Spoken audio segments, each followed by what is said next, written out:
देखो ଶିଖରେ ଆପଣଙ୍କୁ ସ୍ୱାଗତ। ଆଜି ମୁଁ ଆପଣଙ୍କ ପାଇଁ ନେଇ ଆସିଛି ଦେଶ ବିଦେଶର 30ଟି ଗୁରୁତ୍ୱପୂର୍ଣ୍ଣ ଖବର। ଆପଣଙ୍କୁ ଅନୁରୋଧ ଭିଡ଼ିଓଟିକୁ ସମ୍ପୂର୍ଣ୍ଣ ଦେଖିବେ।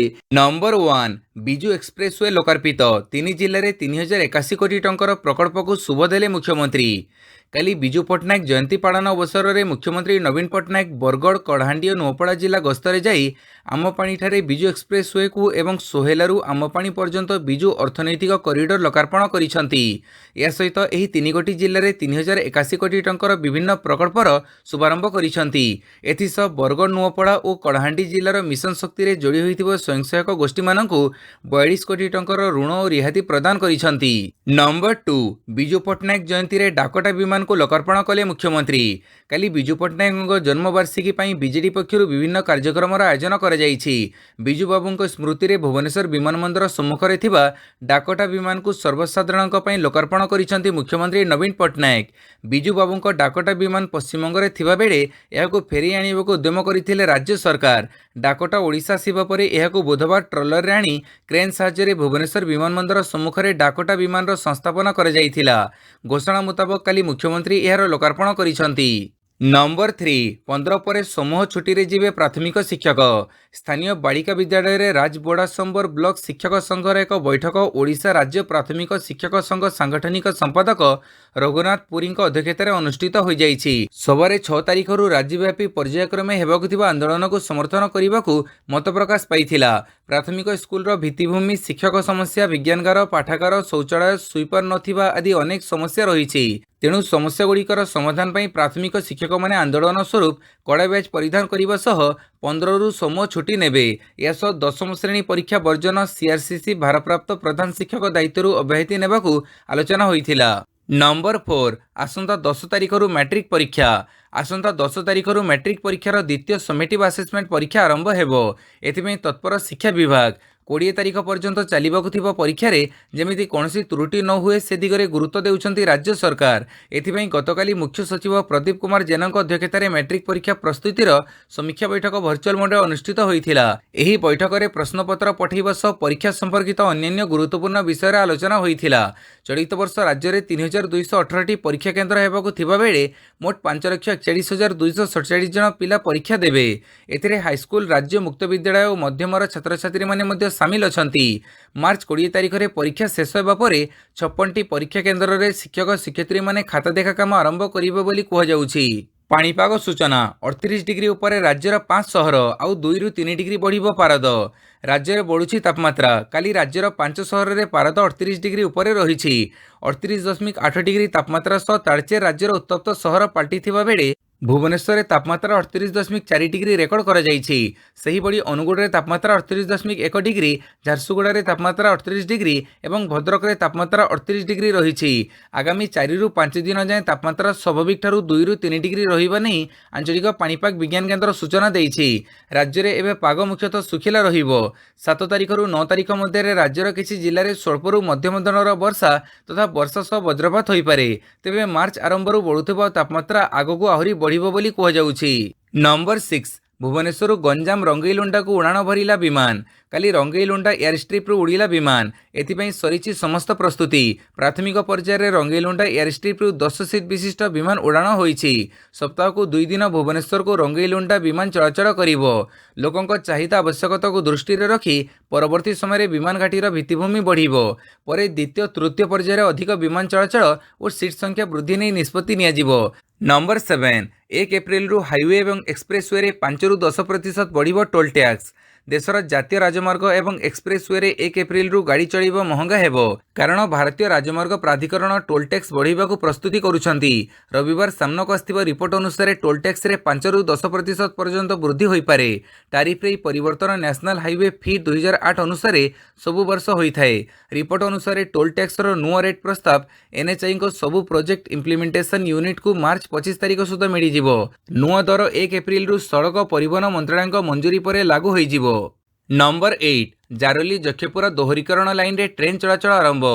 ରେଳ ନିରାପତ୍ତା ଆୟୁକ୍ତଙ୍କ ଦ୍ୱାରା ଅନୁମୋଦନ ପରେ ମାର୍ଚ୍ଚ ମାସ 3 ତାରିଖଠାରୁ ଜରୋଲି ଜକ୍ଷପୁର ସୁପର କ୍ରିଟିକାଲ ଦୋହରୀକରଣ ପ୍ରକଳ୍ପର ଶଗଡ଼ପଟା ଓ ଟାଙ୍ଗରିଆପାଳ ମଧ୍ୟରେ 17.799 କିଲୋମିଟର ଦୈର୍ଘ୍ୟ ଦୋହରୀକରଣ ଲାଇନରେ ଟ୍ରେନ୍ ଚଳାଚଳ ପାଇଁ କାର୍ଯ୍ୟକ୍ଷମ କରାଯାଇଛି। ରେଳ ଚଳାଚଳ ପାଇଁ ସମସ୍ତ ନିରାପତ୍ତା ସମ୍ବନ୍ଧୀୟ ଦିଗକୁ ନିରୀକ୍ଷଣ କରିବା ପରେ ସିଆର୍ଏସ୍ ଏହି ରେଳ ସେକ୍ସନକୁ ଅନୁମୋଦନ କରିଛନ୍ତି। ଏହି ସୁପର କ୍ରିଟିକାଲ ଦୋହରୀକରଣ ରେଳ ପ୍ରକଳ୍ପର କାର୍ଯ୍ୟକ୍ଷମ ହେବା ପରେ ଏହି ରେଳମାର୍ଗରେ ପଣ୍ୟ ପରିବହନ ତଥା ଯାତ୍ରୀ ପରିବହନ ପାଇଁ ବର୍ତ୍ତମାନର ଯାତାୟାତ ସୁବିଧାଠାରୁ ଉନ୍ନତ କ୍ଷମତା ପ୍ରଦାନ କରାଯିବ। ନମ୍ବର 9 କେନ୍ଦ୍ରୀୟ ସଂସ୍ଥାଗୁଡ଼ିକର ଅପବ୍ୟବହାର ହେଉଛି, ପ୍ରଧାନମନ୍ତ୍ରୀଙ୍କୁ ଚିଠି ଲେଖିଲେ 9 ବିରୋଧୀ ଦଳ ନେତା।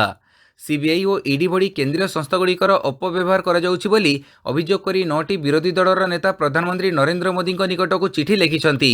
ସେମାନଙ୍କ ନେତାମାନଙ୍କୁ ଫସାଇବା ପାଇଁ ଏହି କେନ୍ଦ୍ରୀୟ ସଂସ୍ଥାଗୁଡ଼ିକୁ ବ୍ୟବହାର କରାଯାଉଥିବା ସେମାନେ ଚିଠିରେ ଉଲ୍ଲେଖ କରିଛନ୍ତି। ପ୍ରଧାନମନ୍ତ୍ରୀଙ୍କୁ ଏଭଳି ଚିଠି ଲେଖିଥିବା ନେତାଙ୍କ ମଧ୍ୟରେ ଅଛନ୍ତି ଭାରତ ରାଷ୍ଟ୍ର ସମିତି ବିଆର୍ଏସ୍ ମୁଖ୍ୟ ଚନ୍ଦ୍ରଶେଖର ରାଓ, ଜମ୍ମୁ ଓ କାଶ୍ମୀର ନ୍ୟାସନାଲ କନଫରେନ୍ସ ମୁଖ୍ୟ ଫାରୁକ ଅବଦୁଲ୍ଲା, ତୃଣମୂଳ କଂଗ୍ରେସ ମୁଖ୍ୟ ମମତା ବାନାର୍ଜୀ, ନ୍ୟାସନାଲ କଂଗ୍ରେସ ପାର୍ଟି ମୁଖ୍ୟ ଶରଦ ପାୱାର ଓ ଉଦ୍ଧବ ଠାକରେ। ଏହି ନେତାମାନେ ଅଭିଯୋଗ କରିଛନ୍ତି ଯେ 2014 ପରଠାରୁ ସିବିଆଇ ଓ ଇଡି ଭଳି ତଦନ୍ତକାରୀ ସଂସ୍ଥା ଦ୍ୱାରା ଯେଉଁ ନେତାଙ୍କ ନାଁରେ ମାମଲା କରାଯାଇଛି ବା ଯେଉଁମାନଙ୍କୁ ଗିରଫ କରାଯାଇଛି ବା ଜେରା କରାଯାଇଛି ସେମାନଙ୍କ ମଧ୍ୟରୁ ଅଧିକାଂଶ ବିରୋଧୀ ଦଳର। ନମ୍ବର 10 ଦେଶ ଏବେ ଖରାପ ପରିସ୍ଥିତିରେ ଅଛି, କହିଲେ ଦିଲ୍ଲୀ ମୁଖ୍ୟମନ୍ତ୍ରୀ। ପ୍ରଧାନମନ୍ତ୍ରୀ ନରେନ୍ଦ୍ର ମୋଦି ସୀମା ଟପୁଛନ୍ତି, ଦେଶ ଏବେ ବିପଜ୍ଜନକ ପରିସ୍ଥିତିରେ ଅଛି, ଏହା କହିଛନ୍ତି ଦିଲ୍ଲୀ ମୁଖ୍ୟମନ୍ତ୍ରୀ ଅରବିନ୍ଦ କେଜରିୱାଲ। ସେ କହିଛନ୍ତି ବର୍ତ୍ତମାନ ଦେଶର ପ୍ରଧାନମନ୍ତ୍ରୀଙ୍କ କାର୍ଯ୍ୟଶୈଳୀ ଏପରି ହୋଇଛି ଯେ ଯଦି ଦେଶର କୌଣସି ରାଜ୍ୟରେ ବିଜେପି ବ୍ୟତୀତ ଅନ୍ୟ ଦଳର ସରକାର ଥାଏ ତେବେ ସେ ସରକାରକୁ କାମ କରିବାକୁ ଦିଆଯାଉନି, ହଇରାଣ କରାଯାଉଛି। ଏହା ଅତି ବିପଜ୍ଜନକ। ପ୍ରଧାନମନ୍ତ୍ରୀ ଯେକୌଣସି ଦେଶର ପିତାଙ୍କ ପରି ଅଟନ୍ତି। ଆମେ ନିର୍ବାଚନରେ ପରସ୍ପର ସହ ଲଢ଼ୁ, କିନ୍ତୁ ନିର୍ବାଚନ ପରେ ଯଦି କାହାର ସରକାର ଗଠନ ହୁଏ ତାହେଲେ ଆମେ ସରକାରଙ୍କୁ ସମ୍ପୂର୍ଣ୍ଣ ସମର୍ଥନ କରିବୁ। ଏହା ପ୍ରଧାନମନ୍ତ୍ରୀଙ୍କ ଦାୟିତ୍ୱ, କିନ୍ତୁ ଆମ ଦେଶରେ ଏବେ ତାହା ଦେଖିବାକୁ ମିଳୁନାହିଁ। ନମ୍ବର 11 ଟଙ୍କାରେ ହେବ ଭାରତ ଶ୍ରୀଲଙ୍କା ଆର୍ଥିକ କାରବାର। ଭାରତ ଶ୍ରୀଲଙ୍କା ମଧ୍ୟରେ ଆର୍ଥିକ କାରବାର ଭାରତୀୟ ମୁଦ୍ରା ବା ଟଙ୍କାରେ କରିବା ପାଇଁ ବିଚାର କରାଯାଉଛି। ଏହାଦ୍ୱାରା ଦୁଇ ଦେଶ ମଧ୍ୟରେ ବାଣିଜ୍ୟ ପୁଞ୍ଜିନିବେଶ ବୃଦ୍ଧି ପାଇବ। ଏପରିକି ଦୁଇ ଦେଶ ମଧ୍ୟରେ ଆର୍ଥିକ କାରବାରରେ ଭାରତୀୟ ମୁଦ୍ରା ବ୍ୟବହାର ଲାଗି ଗୁରୁବାର କଲମ୍ବୋରେ ଭାରତୀୟ ଉଚ୍ଚାୟୁକ୍ତ ଏକ ଆଲୋଚନାର ଆୟୋଜନ କରିଥିଲେ। ଏଥିରେ ଯୋଗଦେଇ bank of Ceylon, state bank of India, Indian ବ୍ୟାଙ୍କର ପ୍ରତିନିଧିମାନେ ସେମାନଙ୍କ ମତାମତ ରଖିଥିଲେ। ନମ୍ବର 12 ଭୟ କରନ୍ତୁ ନାହିଁ, ପ୍ରବାସୀ ଶ୍ରମିକମାନଙ୍କୁ କହିଲେ ତାମିଲନାଡୁ ରାଜ୍ୟପାଳ।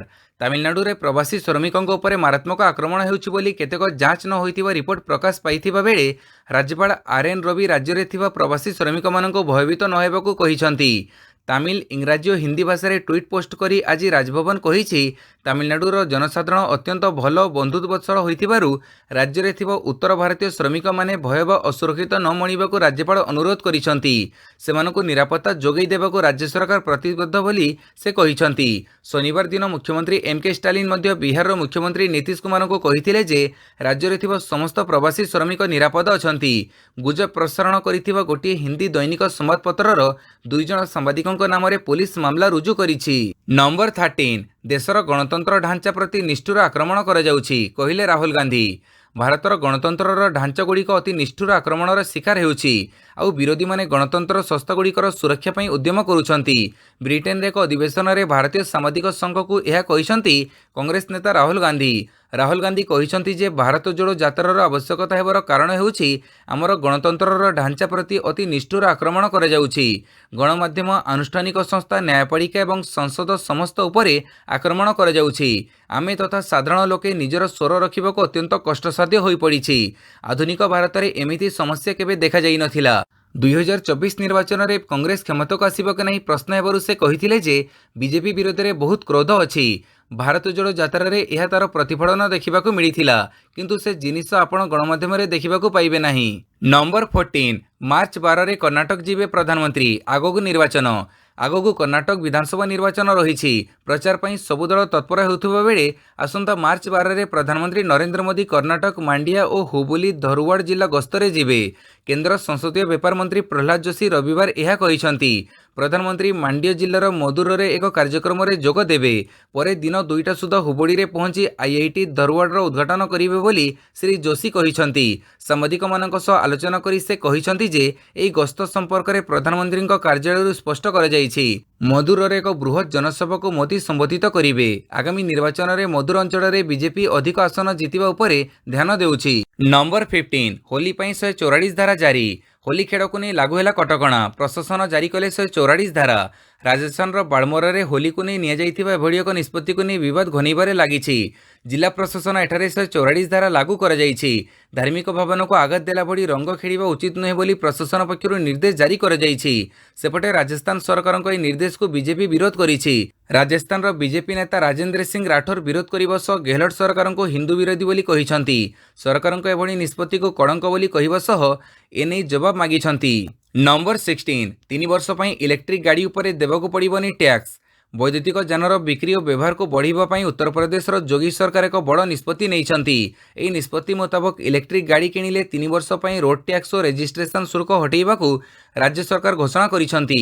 ଏହା ବାଦ ଯଦି କେହି ରାଜ୍ୟରେ ନିର୍ମାଣ ହେଉଥିବା ଇଲେକ୍ଟ୍ରିକ୍ ଗାଡ଼ି କିଣିବେ ତେବେ 3 ବର୍ଷ ବଦଳରେ 5 ବର୍ଷ ଯାଏଁ କୌଣସି ଟିକସ ଦେବାକୁ ପଡ଼ିବ ନାହିଁ। ଏହି ନିର୍ଦ୍ଦେଶକୁ ତୁରନ୍ତ ଲାଗୁ କରିବାକୁ ସମସ୍ତ ଆରଟିଓଙ୍କୁ ନିର୍ଦ୍ଦେଶ ଦିଆଯାଇଛି। ଉତ୍ତରପ୍ରଦେଶ ଇଲେକ୍ଟ୍ରିକ୍ ଯାନ ନିର୍ମାଣ ନୀତି 2022 ଅନୁସାରେ ଅକ୍ଟୋବର 14, 2022ରୁ ଉତ୍ତରପ୍ରଦେଶରେ ବିକ୍ରି କରାଯାଇଥିବା ସମସ୍ତ ଇଲେକ୍ଟ୍ରିକ୍ ଗାଡ଼ି ଉପରୁ ରୋଡ୍ ଟ୍ୟାକ୍ସ ହଟାଇବା ସହ ରେଜିଷ୍ଟ୍ରେସନ ଶୁଳ୍କ ନିଆଯିବ ନାହିଁ ବୋଲି କୁହାଯାଇଛି। ନମ୍ବର 17 ମନୀଷ ସିସୋଦିଆଙ୍କୁ ସିବିଆଇ ମାନସିକ ନିର୍ଯାତନା ଦେଉଛି, କହିଲା ଆପ୍। ବରିଷ୍ଠ ଆମ୍ ଆଦମୀ ପାର୍ଟି ନେତା ତଥା ଦିଲ୍ଲୀର ପୂର୍ବତନ ଉପମୁଖ୍ୟମନ୍ତ୍ରୀ ମନୀଷ ସିସୋଦିଆଙ୍କୁ ସିବିଆଇ ମାନସିକ ନିର୍ଯାତନା ଦେଉଛି। ସିବିଆଇ ଅଧିକାରୀମାନେ ଚାହୁଁଛନ୍ତି ଯେ ସେ ଏକ ମିଥ୍ୟା ସ୍ୱୀକାରୋକ୍ତିରେ ଦସ୍ତଖତ କରନ୍ତୁ। ଏମିତି ଅଭିଯୋଗ ଆଣିଛନ୍ତି ଆମ୍ ଆଦମୀ ପାର୍ଟିର ବରିଷ୍ଠ ନେତା ସଞ୍ଜୟ ସିଂ। ସେ କହିଛନ୍ତି ଯେ 6 ଦିନ ଧରି ମନୀଷ ସିସୋଦିଆଙ୍କୁ ସିବିଆଇ ରିମାଣ୍ଡରେ ନେଇଛି। ମନୀଷଙ୍କୁ ମାନସିକ ନିର୍ଯାତନା ଦିଆଯାଉଛି। ସିବିଆଇ ଚାପ ପକାଇ ମଧ୍ୟ ତାଙ୍କଠାରୁ କୌଣସି ପ୍ରମାଣ ପାଇନାହିଁ। ସେମାନେ ତାଙ୍କ ବାସଭବନରେ ଚଢ଼ଉ କରି ମଧ୍ୟ କିଛି ପାଇନଥିଲେ ବୋଲି ଶ୍ରୀ ସିଂ କହିଛନ୍ତି। ଗତ ରବିବାର ଦିଲ୍ଲୀର ମଦ ଦୁର୍ନୀତି ଅଭିଯୋଗରେ ସିସୋଦିଆଙ୍କୁ ଗିରଫ କରାଯାଇଥିଲା। ନମ୍ବର 18 ବିମାନ ବନ୍ଦର ପାଇଖାନା ଭିତରୁ ଜବତ ହେଲା 2 କୋଟିର ସୁନା ବିସ୍କୁଟ। ଆଜି ଦିଲ୍ଲୀସ୍ଥିତ ଇନ୍ଦିରା ଗାନ୍ଧୀ ଅନ୍ତର୍ଜାତୀୟ ବିମାନ ବନ୍ଦରର ଟର୍ମିନାଲ 2 ଶୌଚାଳୟ ଭିତରୁ 4ଟି ସୁନା ବିସ୍କୁଟ ଜବତ କରାଯାଇଛି, ଯାହାର ଆନୁମାନିକ ମୂଲ୍ୟ 2 କୋଟି ଟଙ୍କା ହେବ। କଷ୍ଟମ ଅଧିକାରୀମାନେ ଏହି ସୁନା ବିସ୍କୁଟ ଜବତ କରିଛନ୍ତି। ଏହାକୁ ଜବତ ପରେ ସିଲ୍ କରାଯାଇଛି। ଅନ୍ତର୍ଜାତୀୟ ଉଡ଼ାଣ ପାଇଁ ବ୍ୟବହାର କରାଯାଉଥିବା ଗୋଟିଏ ବିମାନକୁ ଅଚାନକ ଯାଞ୍ଚ କରାଯାଇଥିଲା। ଯାଞ୍ଚ ବେଳେ କଷ୍ଟମ ଅଧିକାରୀମାନେ ୱାସରୁମ୍ରେ ଲାଗିଥିବା ସିଙ୍କ ତଳେ ଅଠା ପଟିରେ ଲାଗିଥିବା ଗୋଟିଏ ଧୂସର ପାଉଚ୍ ପାଇଥିଲେ। ସେଥିରୁ ପ୍ରାୟ 3969 ଗ୍ରାମ ଓଜନର 4ଟି ଆୟତାକାର ସୁନା ବିସ୍କୁଟ ଉଦ୍ଧାର କରାଯାଇଛି। ନମ୍ବର 19 ଗୋହତ୍ୟା କରୁଥିବା ବ୍ୟକ୍ତି ନରକକୁ ଯିବ, କହିଲେ ଆଲାହାବାଦ ହାଇକୋର୍ଟ। ଗୋହତ୍ୟା କରୁଥିବା ବ୍ୟକ୍ତି ନରକକୁ ଯିବ, ଏହାକୁ ବ୍ୟାନ୍ କରାଯାଉ। ଗାଈକୁ ସଂରକ୍ଷିତ ଜାତୀୟ ପଶୁ ଭାବେ ଘୋଷଣା କରାଯାଉ। ଏଭଳି କିଛି ଟିପ୍ପଣୀ ଦେଇଛନ୍ତି ଆଲାହାବାଦ ହାଇକୋର୍ଟ। ହିନ୍ଦୁ ଧର୍ମର ଗ୍ରନ୍ଥଗୁଡ଼ିକୁ ଦର୍ଶାଇ ଆଲାହାବାଦ ହାଇକୋର୍ଟର ବିଚାରପତି ଜଷ୍ଟିସ ସମିନ ଅହମଦ କହିଛନ୍ତି, ହିନ୍ଦୁ ଧର୍ମରେ ଗୋମାତାକୁ ଦେବତୁଲ୍ୟ ଭାବେ ପୂଜା କରାଯାଏ। ତେଣୁ ଗାଈକୁ ସଂରକ୍ଷିତ ରାଷ୍ଟ୍ରୀୟ ପଶୁ ଭାବେ ଘୋଷଣା କରାଯିବା ସହ ଗୋହତ୍ୟା ଉପରେ ପ୍ରତିବନ୍ଧକ ଲଗାଇବା ସହ କେନ୍ଦ୍ର ଏନେଇ ଏକ ଆଇନ ଆଣିବା ଉଚିତ। ଗୋହତ୍ୟା କରିଥିବା ଜଣେ ଅଭିଯୁକ୍ତଙ୍କ ଆବେଦନର ଶୁଣାଣି କରି ଆଲାହାବାଦ ହାଇକୋର୍ଟ କହିଛନ୍ତି, ଭାରତ ଏକ ଧର୍ମନିରପେକ୍ଷ ରାଷ୍ଟ୍ର ହୋଇଥିବାରୁ ସମସ୍ତ ଧର୍ମକୁ ସମ୍ମାନ ଦେବା ଉଚିତ। ନମ୍ବର 20 ମିଳିତ ଜାତିସଂଘ ବିଲ୍ଡିଂ ସମ୍ମୁଖରେ ଭାରତ ବିରୋଧୀ ପୋଷ୍ଟର। ଜେନେଭାରେ ମିଳିତ ଜାତିସଂଘ ବିଲ୍ଡିଂ ସମ୍ମୁଖରେ ଭାରତ ବିରୋଧୀ ପୋଷ୍ଟର ଲଗାଯିବା ପ୍ରସଙ୍ଗରେ ଭାରତ ତୀବ୍ର ବିରୋଧ ପ୍ରଦର୍ଶନ କରିଛି। ରବିବାର ସୁଇଜରଲ୍ୟାଣ୍ଡର ରାଷ୍ଟ୍ରଦୂତଙ୍କୁ ମଧ୍ୟ ଏନେଇ ଜବାବ ତଲବ କରାଯାଇଛି। ସରକାରୀ ସୂତ୍ର ଅନୁଯାୟୀ ସୁଇଜରଲ୍ୟାଣ୍ଡ ରାଷ୍ଟ୍ରଦୂତ ବୈଦେଶିକ ବ୍ୟାପାର ମନ୍ତ୍ରଣାଳୟର ଚିନ୍ତାଧାରା ଉପରେ ନିଜର ଆଭିମୁଖ୍ୟ ସ୍ପଷ୍ଟ କରିଛନ୍ତି ଏବଂ ସେ ସୁଇସ୍ ସରକାରଙ୍କ ସହ ଏହି ପ୍ରସଙ୍ଗ ଉଠାଇବେ ବୋଲି କହିଛନ୍ତି। ନମ୍ବର 21 ବିମାନରେ ପୁଣି ସହଯାତ୍ରୀଙ୍କ ଉପରେ ପରିସ୍ରା କଲେ ମଦ୍ୟପ ଯାତ୍ରୀ, ଅଭିଯୁକ୍ତ ଗିରଫ। ବିମାନରେ ଯାତ୍ରୀଙ୍କ ଉପରେ ପୁଣି ପରିସ୍ରା କରିବା ମାମଲା ସାମ୍ନାକୁ ଆସିଛି। ଏଥର ଏକ ଆମେରିକା ବିମାନରେ ଏଭଳି ଦୁର୍ଘଟଣା ଘଟିଛି। ଆମେରିକା ସହର ନ୍ୟୁୟର୍କରୁ ନୂଆଦିଲ୍ଲୀ ଆସୁଥିବା ଏକ ବିମାନରେ ଜଣେ ନିଶାସକ୍ତ ଯାତ୍ରୀ ଅନ୍ୟ ଜଣେ ଯାତ୍ରୀଙ୍କ ଉପରେ ପରିସ୍ରା କରିଥିବା ଅଭିଯୋଗ ହୋଇଛି। ତେବେ ବିମାନଟି ଦିଲ୍ଲୀ ବିମାନବନ୍ଦରରେ ଲ୍ୟାଣ୍ଡିଂ କରିବା ପରେ ଅଭିଯୁକ୍ତଙ୍କୁ ଗିରଫ କରାଯାଇଥିବା ବିମାନବନ୍ଦର କର୍ତ୍ତୃପକ୍ଷ ପିଟିଆଇଙ୍କୁ ସୂଚନା ଦେଇଛନ୍ତି। ଇନ୍ଦିରା ଗାନ୍ଧୀ ବିମାନବନ୍ଦର ଡିସିପିଙ୍କ ସୂଚନା ଅନୁସାରେ ଅଭିଯୁକ୍ତଙ୍କୁ ଚିହ୍ନଟ କରାଯାଇଛି। ସେ ହେଲେ ଆମେରିକାର ଏକ ବିଶ୍ୱବିଦ୍ୟାଳୟ ଛାତ୍ର ଆର୍ଜିଓ ଭୋରା। ଭୋରା ବିରୋଧରେ ସମସ୍ତ ଆଇନଗତ କାର୍ଯ୍ୟାନୁଷ୍ଠାନ ନିଆଯିବ ବୋଲି ଡିସିପି କହିଛନ୍ତି। ନମ୍ବର 22 ସିସୋଦିଆଙ୍କୁ ସମର୍ଥନ କଲା ସରକାରୀ ସ୍କୁଲ, ମାମଲା ରୁଜୁ। ଆଇ ଲଭ୍ ମନୀଷ ସିସୋଦିଆ ଏଭଳି କିଛି ବ୍ୟାନର ଲଗାଇ ଦିଲ୍ଲୀର ପୂର୍ବତନ ଉପମୁଖ୍ୟମନ୍ତ୍ରୀଙ୍କୁ ସମର୍ଥନ କରିବା ଏବେ ଏକ ସରକାରୀ ସ୍କୁଲକୁ ମହଙ୍ଗା ପଡ଼ିଛି। ଏହି ସ୍କୁଲ ବିରୋଧରେ କଡ଼ା ଆକ୍ସନ ନେଇଛି ପୁଲିସ। ଏଭଳି ବ୍ୟାନର ଲଗାଇବାକୁ ନେଇ ରୁଜୁ ହୋଇଛି ମାମଲା।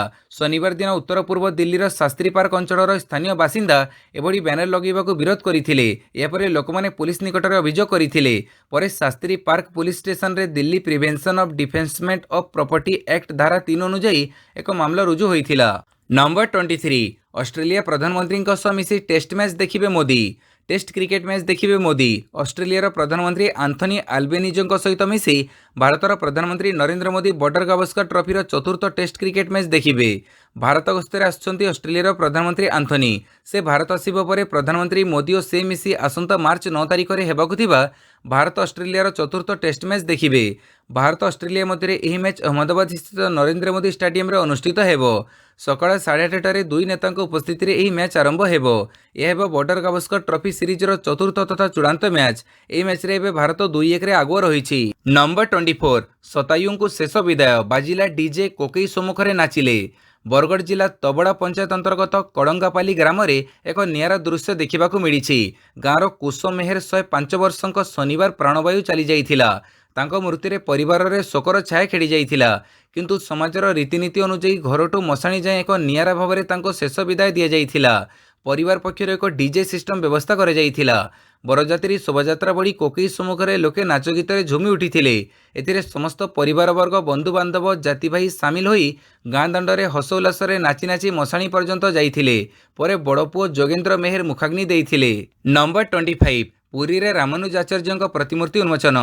ताड़बणिया स्थित हेलीपैड निकट छकरे काली पूर्वाह्न परम पूज्य श्री रामानुजाचार्य प्रतिमूर्ति उन्मोचन कर कार्यक्रम में मुख्य अतिथि भाव जोगदे राज्यपाल प्रोफेसर गणेशी लाल आजिर दिवस एक महान दिवस जो दिवस रे परम पूज्य रामानुजाचार्य प्रतिमूर्ति जगन्नाथ धाम रे प्रतिष्ठा होइछि बोली कहिथिले। प्रेम भाईचारा समदृष्टि और पारस्परिक सद्भावना आम संस्कृतिर मूल मंत्र, जहाँ बहु पूर्व परम पूज्य रामानुजाचार्य निज जीवन कार्य में परिपाटित करिथंती। नंबर 26 यूपी वॉरियर्स रोमांचकर विजय।